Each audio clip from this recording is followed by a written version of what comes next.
Salut les petits clous! Alors c'est Herbe qui crée un petit peu des histoires avec vous en choisissant des mots.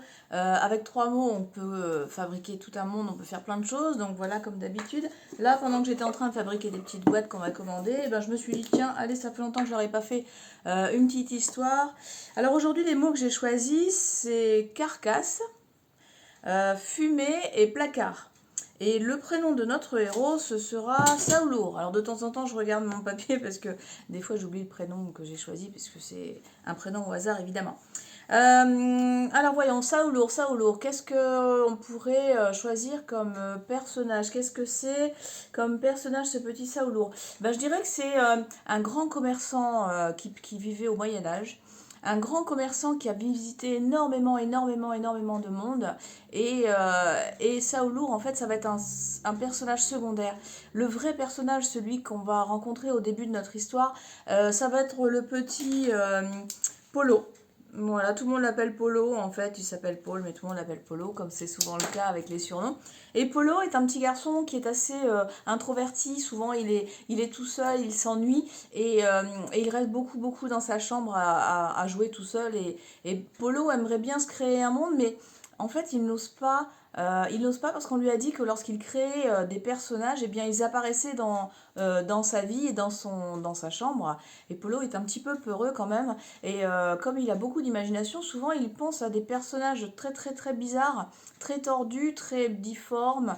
Et en fait, il a peur de les rencontrer dans sa chambre. Donc Polo s'empêche de se créer un monde, de se créer des histoires. Et il s'enferme dans sa chambre et il s'est mis à faire, à faire des mathématiques. Voilà, Polo est devenu super balèze dans les mathématiques parce qu'il s'est dit au moins là c'est cartésien, je fais des formes géométriques quand je fais de la géométrie, je fais des calculs mentaux quand je fais des mathématiques, je joue avec les chiffres, je m'amuse à calculer les surfaces de ma chambre, des murs, de tous les objets que j'ai, et pendant ce temps-là, je suis concentrée uniquement sur des choses réelles et des choses basiques et des choses qui ne font pas peur. Voilà pourquoi il s'est mis dans les mathématiques. Et il excelle, il a de très bonnes notes à l'école.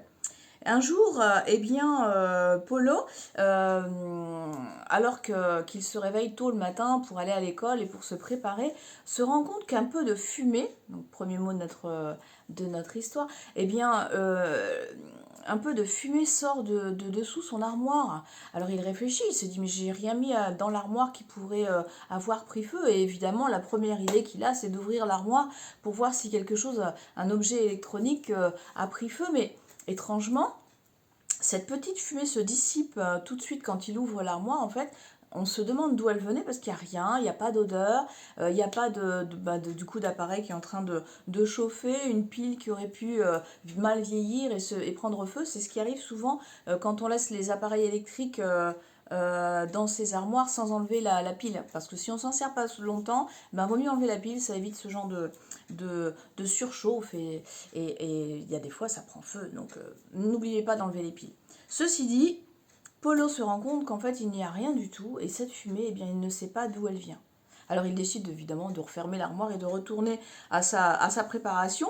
Et puis il s'en va à l'école, il passe sa journée à l'école et le soir quand il rentre, après avoir pris son goûter, il rentre dans sa chambre et là, la chambre est pleine de fumée. Il y a de la fumée partout, mais pourtant il n'y a pas d'odeur et aucune fumée n'était passée dans le couloir. Polo veut ressortir tout de suite pour prévenir sa mère et la porte se referme derrière lui et Polo se retrouve enfermé dans sa chambre avec toute cette fumée qui en fait n'a pas d'odeur il pensait suffoquer et en fait rien du tout. Simplement il y a un grand brouillard. En fait ce n'est pas de la fumée, c'est plutôt un brouillard, une espèce de vapeur qui reste comme ça dans l'air, hein, le brouillard étant des toutes petites gouttes d'eau qui flottent dans l'air. Et bien là, c'est exactement ça. Et Polo se rend compte qu'en fait, il fait assez froid dans sa chambre. Il se demande pourquoi. Évidemment qu'on commence à avoir peur étant donné qu'il n'arrive pas à ouvrir la porte. Et là, il se dit, tous ces démons que j'ai chassés de mon esprit pour ne surtout pas avoir peur, et bien les voilà qui sont peut-être là. Et là, Polo commence vraiment à avoir le cœur qui bat, commence vraiment à avoir peur, et il se demande ce qui se passe. Et en fait, le premier réflexe qui lui vient, c'est: est-ce qu'il y a quelqu'un? S'il vous plaît, vous me faites peur là, en fait. Je ne suis pas très courageux, je ne peux pas, moi, créer de choses magiques et j'ai très très très peur. Donc, s'il vous plaît, arrêtez ça, faites que ce soit un rêve, faites que je me réveille et qu'en fait, il ne se soit rien passé. Polo, effectivement, est un petit peu froussard, mais on le serait à moins. Imaginez, vous rentrez dans votre chambre, la porte se referme, et il y a du brouillard partout, vous ne voyez plus rien de ce que vous avez l'habitude de voir dans votre chambre, et en plus il fait très froid, chose extraordinaire, puisque nous sommes quand même au début de l'été, il fait plutôt chaud dehors. Donc Polo a très très très très très peur, et il attend comme ça, mais peut-être 2 minutes, mais ça lui paraît des heures parce que personne ne répond et il ne voit vraiment rien. Il a beau tourner autour de lui, il ne voit rien et il n'ose pas avancer, il n'ose pas essayer de savoir. D'ailleurs, il ne sait même plus dans quel sens il est puisqu'il a tourné sur lui plusieurs fois. Il ne voit pas son lit, il ne voit pas sa porte, il ne sait plus où il est. Et Polo s'assoit par terre et il se met à pleurer. Il se met à sangloter. Tout à coup, en fait, j'avais le mot placard aussi puisque c'est dessous son placard que sortit la fumée. On a fait déjà 2 mots de l'histoire, je viens de réaliser. Et en fait, Polo, eh bien, finit par s'endormir. Il a tellement peur, il est tellement tendu qu'il finit par s'endormir. Et, euh, et à ce moment-là, eh bien, quelqu'un vient à côté de lui. La fumée se dissipe un peu. euh, et sans qu'il le voie, eh bien, la personne le porte et l'emmène par le placard. Du coup, il ressort par le placard. Effectivement, la fumée venait bien de là le matin, ou tout au moins la brume. Et Polo disparaît de sa chambre. Sa porte se réouvre en fait. Hein. Le verrou était fermé et toute la fumée se dissipe, tout le brouillard disparaît. Le placard redevient un placard tout à fait normal et Polo a disparu. Voilà.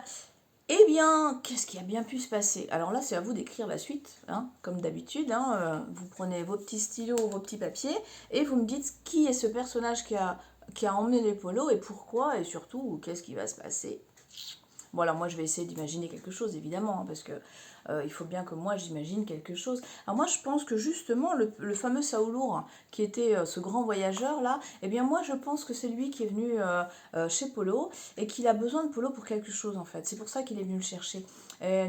En fait, je pense qu'il a besoin de quelqu'un qui ne sera pas fougueux, aventurier, qui va faire n'importe quoi. Il a besoin de quelqu'un de réfléchi pour résoudre une énigme. Une énigme qui va se passer à travers les couloirs du temps. Et oui, Saoulour est un grand voyageur du Moyen-Âge. Et là, il se retrouve à l'époque de Polo. Nous sommes donc à notre époque. Et Saoulour a certainement quelque chose à faire. Voilà. Alors là, je vous ai un petit peu guidé. Maintenant, c'est à vous de rebondir sur ce que j'ai proposé. Voilà, je vous laisse écrire, je vous laisse proposer. Moi, je vais faire ma suite, comme d'habitude. Alors, ma suite, eh bien, ça va être que... Eh bien, Polo se réveille, il est dans un nid. Dans un nid, enfin il a l'impression d'être dans un nid parce que lorsqu'il touche, il sent des plumes. Et puis il y a cette odeur particulière de campagne, il a vraiment l'impression d'être dans un nid. Et il ouvre les yeux tout doucement et en fait là franchement c'est plus que certain, il était vraiment dans un rêve et il y est toujours. Donc il se dit que calme-toi Polo, ce n'est qu'un rêve. De toute façon, tout ça, ça n'est pas possible, donc tu rêves. Alors, on va laisser faire le rêve et puis on va attendre de se réveiller. Hein, ça serait bien de se réveiller assez vite d'ailleurs, parce que qu'est-ce que je fais là? Il s'assoit dans cette espèce de lit de plumes sur lequel il était couché et il regarde autour de lui.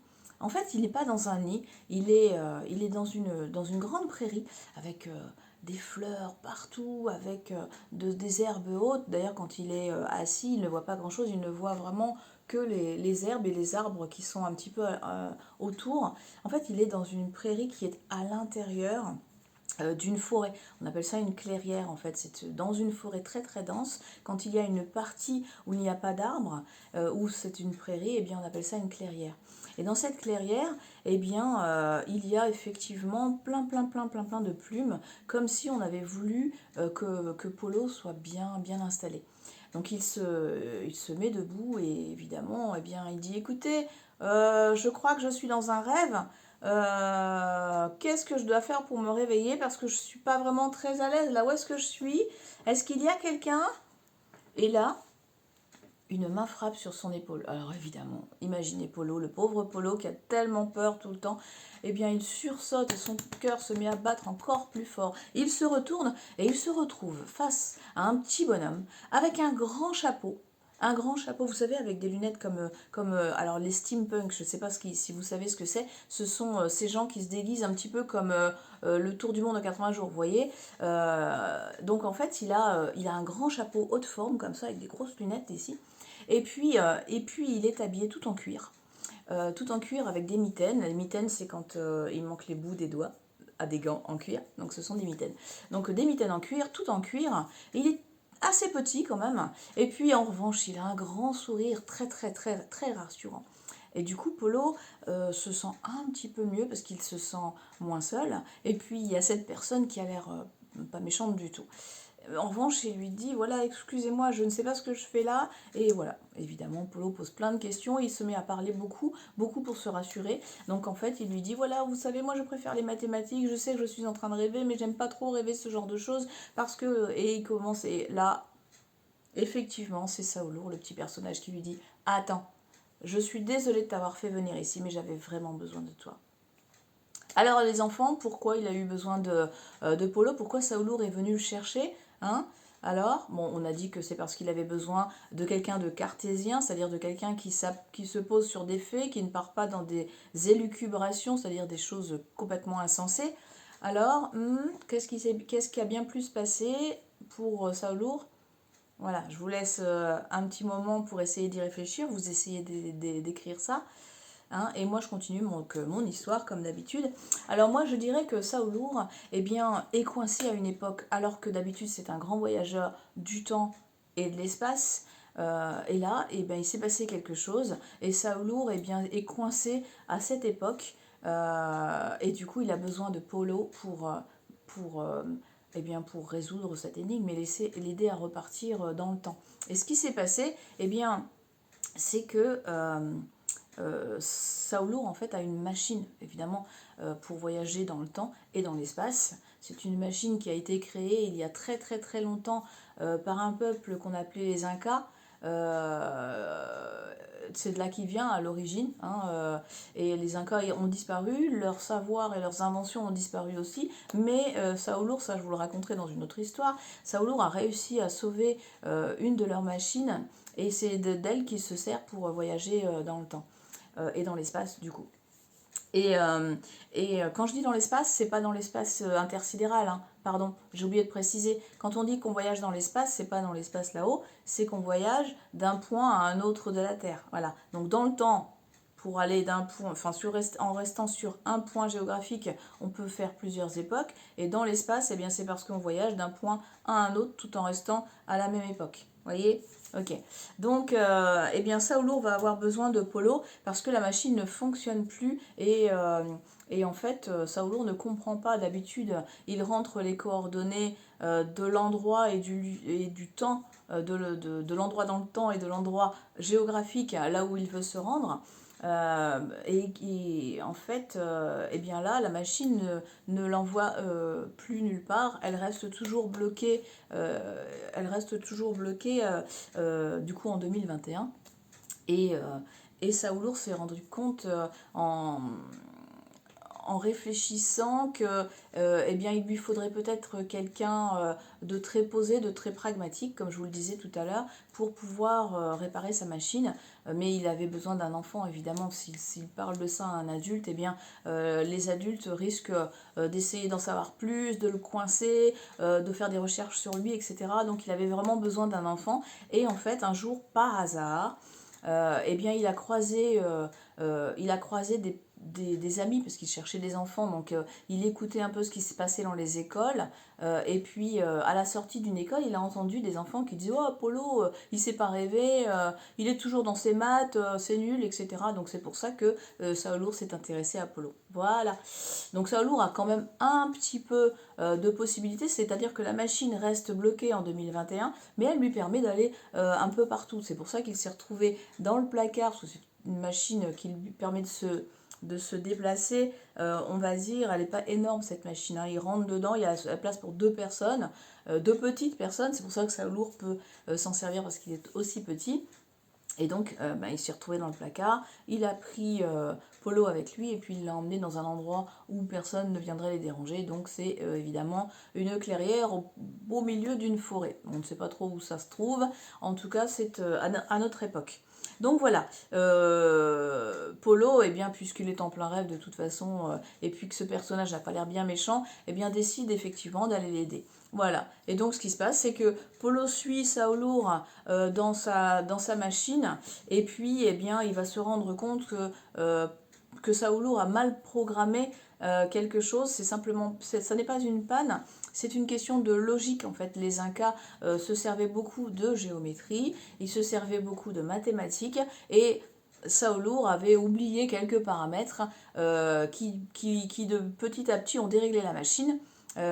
Et qui maintenant est coincé à cette époque. Donc voilà, Polo va aider Saoulour à régler sa machine, et puis eh ben, je pense qu'ils vont du coup vivre plein d'aventures ensemble, et ça restera entre eux évidemment un grand secret. Et un jour, Polo ira même avec Saoulour dans sa grande bibliothèque où il a consigné tous les récits de ses voyages. Et vous verrez aussi qu'ils deviendront de grands amis, et que même quand Polo sera adulte, eh bien, il gardera son âme d'enfant, et tout en remerciant les mathématiques qui lui ont ouvert les yeux, ça deviendra quelqu'un de beaucoup moins peureux, mais toujours aussi amoureux des mathématiques.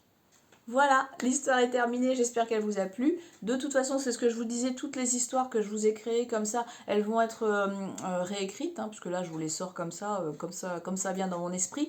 Je vais vous les réécrire et puis les illustrer, faire la suite, hein, bien les monter. Et puis je vais faire un petit livret comme ça, un petit recueil de contes, comme ça eh bien, vous pourrez les relire lorsque ce sera sorti. Voilà, je vous fais plein de bisous, prenez soin de vous, et souvenez-vous, l'imagination, ça sauve tout. Ciao, bisous les doudous.